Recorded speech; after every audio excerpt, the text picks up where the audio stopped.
vamos falar um pouquinho sobre os princípios de emagrecimento e, obviamente, trazendo para a parte de treinamento. O objetivo é tentar entender qual é a melhor estratégia de treino para você, de repente, resolveu colocar exercício dentro do seu programa, dentro do seu processo de emagrecimento. Por que eu digo isso, né? Muita gente começa a fazer exercício com o objetivo de emagrecer e aí começa uma atividade aeróbica. E não que isso esteja completamente errado, só que fazendo dessa forma você está com um conhecimento limitado. E a ideia aqui é a gente tentar abrir um pouco a sua cabeça para você entender os princípios por trás do processo de emagrecimento e, como consequência, você poder fazer escolhas mais conscientes. Esse é o objetivo principal.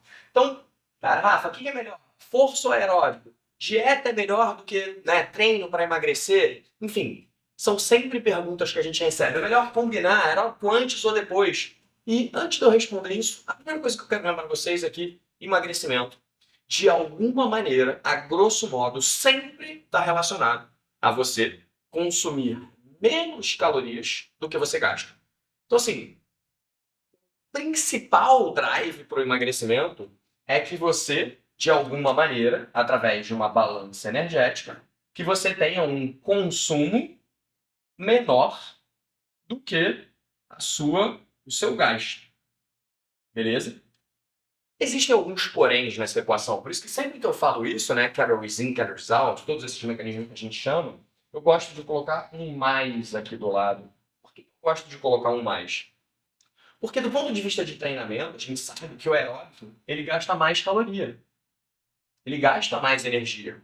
Só que quando eu pego uma pessoa que está fazendo dieta e avalia o que aconteceu depois de 3 meses treinando força ou aeróbico, o grupo que treinou força tende a emagrecer mais, mesmo gastando menos caloria. Então percebe, eu não posso usar o exercício pensando só nas calorias gastas, porque eu preciso olhar para o contexto.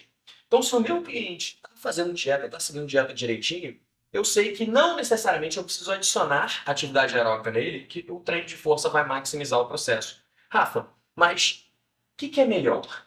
Se eu estiver fazendo dieta, aeróbico ou força? Como eu já falei para vocês, quando você treina força, você tende a ter uma maior redução de gordura e uma manutenção da sua massa magra.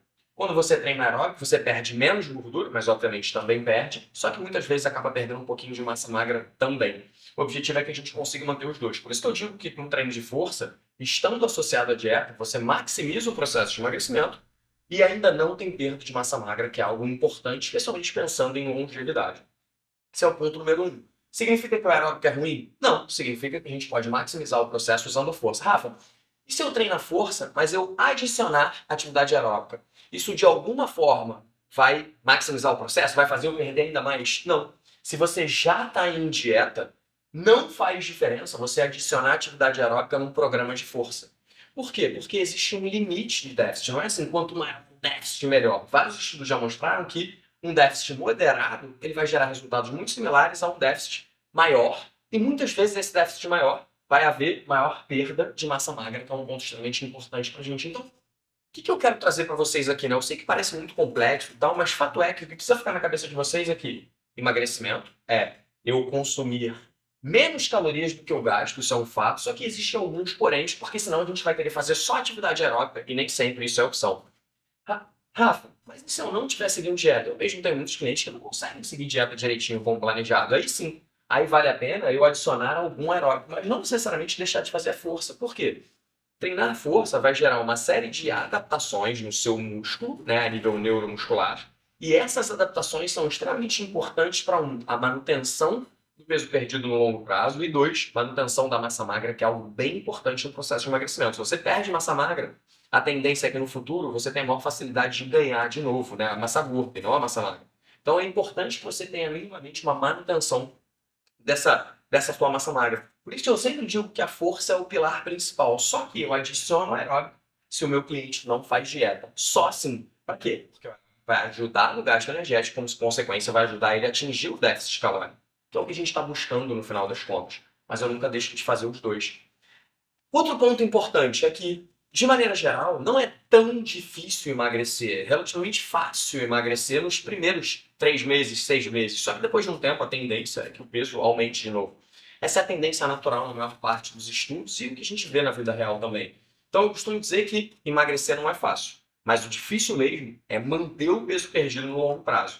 Então, o que eu quero ajudar você é que você consiga manter o peso perdido no longo prazo. E o que a gente vê é que fazer exercício, pessoas que fazem exercício tendem a conseguir manter mais, né, o peso perdido no longo prazo do que pessoas que fazem só dieta, por exemplo. Mais um motivo para você inserir exercício dentro da sua rotina.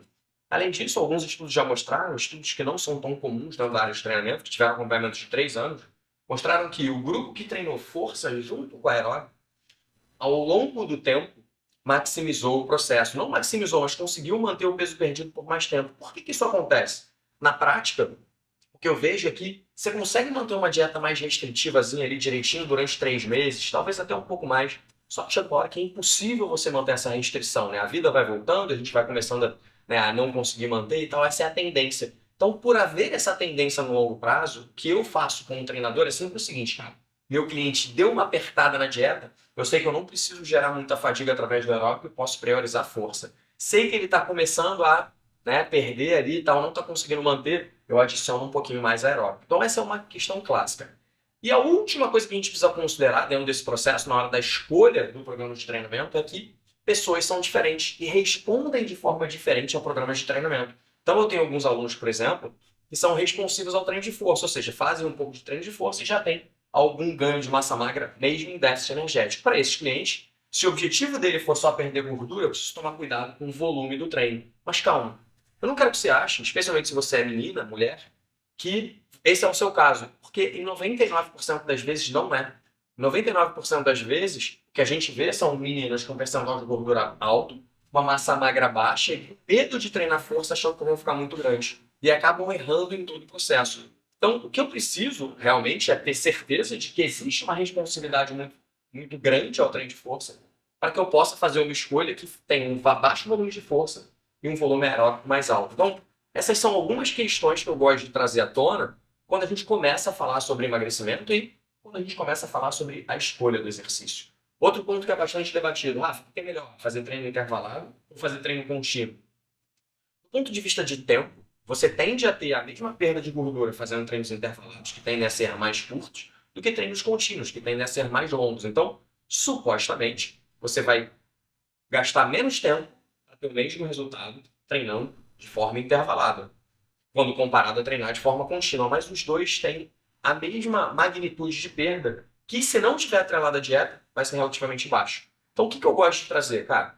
No caso da escolha da atividade, o ideal é que você escolha aquela que você consiga aderir.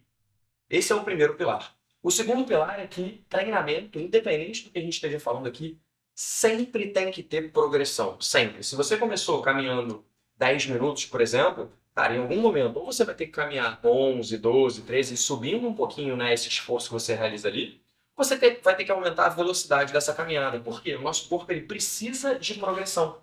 Ele precisa que haja incremento. Então, você precisa pegar sempre um pouquinho mais de peso, fazer um pouquinho mais de repetição, enfim, você precisa dificultar para o seu corpo da mesma forma. Você também vai precisar dificultar para o seu corpo no treino aeróbico. Então, o grande segredo é, cara, escolhe aquela atividade que você consegue se manter. Eu gosto, inclusive, de mesclar, fazer alguns treinos intervalados, alguns treinos contínuos. Só que o importante é que a gente consiga progredir. Ou seja, a gente não deveria fazer sempre a mesma coisa. Esquece isso daqui. No treinamento, sempre vai ser muito importante que você consiga progredir de alguma forma. Sempre um pouquinho mais, nem que seja um pouquinho. Até a hora que o estresse está grande, a gente faz um deload, que nem nos nossos programas de treinamento, que você certamente já viu aqui para cima. Mas isso daqui é só um apanhado geral para você entender que, cara, não é só o aeróbico que emagrece. Ele pode ser usado dentro de uma estratégia, especialmente se ele te ajudar a entrar em déficit energético. Mas não é só aeróbico. Eu preciso, de alguma forma, treinar o meu músculo para que ele gere adaptações que no longo prazo vão facilitar a minha manutenção do peso perdido. Além disso, eu preciso ter em mente sempre que o processo está sempre relacionado a déficit energético, né, a balança calórica negativa. Então, a partir do momento que você entende esse apanhado todo, a sua escolha de exercício deixa de ser aeróbico que emagrece e força para ficar grande. Não. Eu primeiro preciso pensar no balanço energético para aí sim eu fazer a escolha do exercício que eu vou fazer, pensando especialmente no longo prazo. Então, assim, algumas questões aí importantes sobre o emagrecimento, só para dar um pouco mais de clareza para vocês que estão aqui junto com a gente, para que as escolhas sejam assertivas e aí sim tudo fique mais fácil. Beleza?